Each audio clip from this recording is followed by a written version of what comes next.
पैरों में गोली लगी। और मध्य प्रदेश में आईपीएस अफसरों की लंबी फौज ट्रेंड आरक्षकों से अपने सरकारी बंगलों पर चाकरी करा रही है।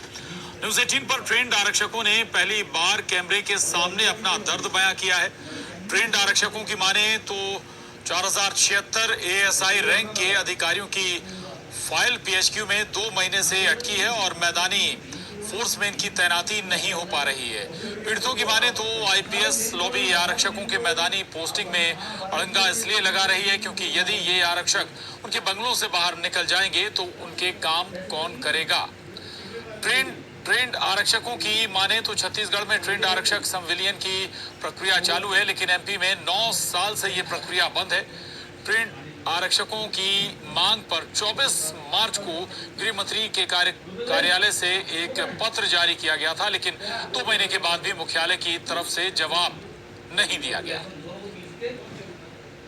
आरक्षक जो है लंबे समय से उनका जीडी में संविलियन नहीं किया गया, यही कारण है कि वो अभी भी जो है इस इंसाफ की लड़ाई को लड़ रहा है। क्या दिक्कत है आप लोग को? ये दिक्कत है कि हम लोग मध्य प्रदेश पुलिस से हैं, हम लोग ट्रेड आरक्षक हैं। हम लोगों का 2013 तक जब 5 वर्ष की सेवा पूर्ण हो जाती थी तो हम लोगों को जीडी में कन्वर्ट कर लिया जाता था। वर्ष 2013 में यह प्रक्रिया बंद कर दी गई। हम लोग गृह मंत्री से लेके एक आईपीएस से लेकर डीजी तक गृह मंत्री तक गुहार लगा चुके हैं, लेकिन अभी तक यह प्रक्रिया प्रारंभ नहीं हो सकी है और यह फाइल चल रही है जो कि वर्तमान में वल्लभ भवन में है। इसमें कोई वित्तीय भार नहीं है शासन की तरफ से। प्रमोशन भी नहीं हुए आप लोग के? जी बिल्कुल, 2013 से लेके अभी तक हम लोग हैं, लगभग 10 साल की हम सर्विस 2012 से लेकर अभी तक 22 तक 10 साल की सर्विस कर चुके हैं, सेवाएं कर चुके हैं, लेकिन हमारा प्रमोशन भी नहीं हुआ है और हम इस प्रमोशन को लेना भी नहीं चाहते क्योंकि जब जनरल ड्यूटी में हम जाना चाहते हैं तो हमें प्रमोशन लेके जब काम वही रहेगा हमारा, तो प्रमोशन लेने का कोई औचित्य रह ही नहीं जाता है। और हमने माननीय गृह मंत्री जी से भी कई बार मिले हैं और हमने मीडिया के द्वारा भी उनके साथ संज्ञान पहुंचाया, उनके पास पहुंचाया, फिर भी आज तक हम लोगों के लिए अभी तक ऐसा कुछ हुआ नहीं है। जिससे यदि आप लोग पुलिस फोर्स में जाते हैं तो जो पुलिस फोर्स में जो संख्या बल की कमी बताई जाती है वो भी पूरी हो सकती है? सर वो बिल्कुल पूरी होगी सर। हम लोगों ने इसी तरह से फॉर्म भरा था कि पहले नियम था ट्रेड से जीडी में 5 साल के लिए जाने का, तो मैंने सोचा 5 साल बाद जीडी में निकल जाएगा तो बाहर पब्लिक में सेवा करने का मौका मिलेगा। और इसमें तो ऐसा बंद कर दिया गया है कि 5 साल बाद अपन अगर प्रमोशन भी होता है ना, हवलदार या एपीसी पीसी बनते हैं तो इसी का ट्रेड का काम ट्रेड का ही रहेगा। मतलब यदि आप अधिकारी रैंक में जाते हैं तब भी आप इसी तरीके से उन अधिकारियों की चाकरी करते हुए रहेंगे? बिल्कुल सर, 60 से 62 साल तक यदि जीडी में नहीं जाएंगे तो हम ट्रेडमैन की तरह के ना, मतलब उनके बंगलों पर अधीनस्थ रहेंगे।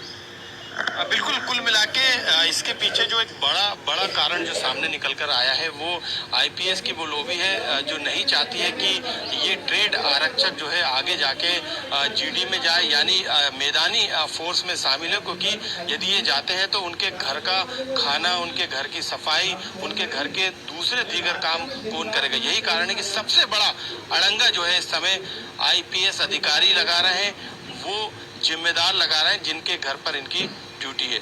कैमरामैन अजय तंवर के साथ मनोज राठौर, न्यूज 18 भोपाल। तो ये ट्रेड आरक्षक हैं और बहुत बड़ी संख्या है इन ट्रेड आरक्षकों की जिनकी ड्यूटी दरअसल आईपीएस अफसरों के आवासों पर होती है, घरों पर होती है और कहा जा रहा है कि वही एक बड़ा अड़ंगा लगाए हुए हैं इनके मैदानी ड्यूटी पर। मनोज राठौर हमारे साथ जुड़े हैं। मनोज, सबसे पहले इनकी भर्ती की प्रोसेस बताइएगा, कैसे इनकी भर्ती होती है और क्यों ये अड़ंगा अभी तक आ रहा है। दूसरी बात ये कि अगर आईपीएस लॉबी नहीं चाहती कि इनकी जो ट्रेड आरक्षक है इनकी मैदानी ड्यूटी लगाई जाए तो क्या सरकार के संज्ञान में ये पूरा मामला नहीं या फिर ध्यान ही नहीं दिया गया इनके बारे में? मनोज, कि जिस तरीके से ये पूरा मामला सामने आया उसके तहत यदि हम बात करें नियम और प्रावधानों की, तो जो ट्रेड आरक्षक होते हैं वो अलग अलग ट्रेड, चाहे वो माली का ट्रेड हो या फिर दूसरे कैटेगरी का ट्रेड हो, उस ट्रेड के जरिए इनको भर्ती करने का काम किया जाता है। हालांकि जो एसओपी है उसके अनुसार 5 साल की सेवा के बाद, यानी 5 साल की ड्यूटी के बाद इनको जीडी यानी मैदानी हमले में इनको शामिल करने का प्रावधान है। लेकिन 2013 में जो तत्कालीन डीजीपी थे नंदन दुबे, उन्होंने इस प्रक्रिया पर रोक लगाने का काम किया था। यही कारण है कि आज 9 जिसमें इन 4000 से ज्यादा जो ट्रेड आरक्षक है उनको जो उनका हक है, जो उनका अधिकार है, वो अभी तक नहीं मिल सका। और इसी दौरान कई जो आरक्षक है वो प्रमोशन पा चुके हैं, हेड कांस्टेबल वो बन चुके हैं, एएसआई वो बन चुके हैं। और उनकी ड्यूटी की बात करें तो वो अभी भी आईपीएस अफसरों के बंगलों पर जो है वो चाकरी कर रहे हैं। यदि इन अधिकारियों, इन कर्मचारियों का, ट्रेड आरक्षकों का यदि संविलियन किया जाए जो नियम के तहत है, 2013 की जो एसओपी है उसको आगे पुलिस से शुरू किया जाए तो जो मैदानी हमले की कमी है पुलिस फोर्स में वो दूर की जा सकती है। और जो 4000 का फोर्स है वो मैदानी हमले को आसानी से मिल सकता है। लेकिन यहाँ पे दिक्कत यह है कि आईपीएस लोग भी नहीं चाहती है कि उनके घर पे जो चाकरी कर रहे जो कर्मचारी है वो उनको छोड़कर जाए, क्योंकि जो पात्रता है उससे ज्यादा संख्या में जो ट्रेड आरक्षक जो है इस समय आईपीएस अफसरों की चाकरी कर रहे हैं, अलग अलग ड्यूटी पर उनको तैनात किया गया है। इसके अलावा जो पात्र अधिकारी नहीं है आरआई लेवल तो ये बिल्कुल कह सकते हैं आपकी बड़ा अड़ंगा आईपीएस लॉबी लगाए हुए, लेकिन जाहिर है कि इनके जरिए कोशिश जरूर की जा रही होगी और संज्ञान में लाने की कोशिश सरकार की होगी ताकि इनके साथ न्याय हो सके। शुक्रिया मनोज आपका इस पूरी जानकारी के लिए, धन्यवाद। आगे बढ़ेंगे रायपुर से खबर।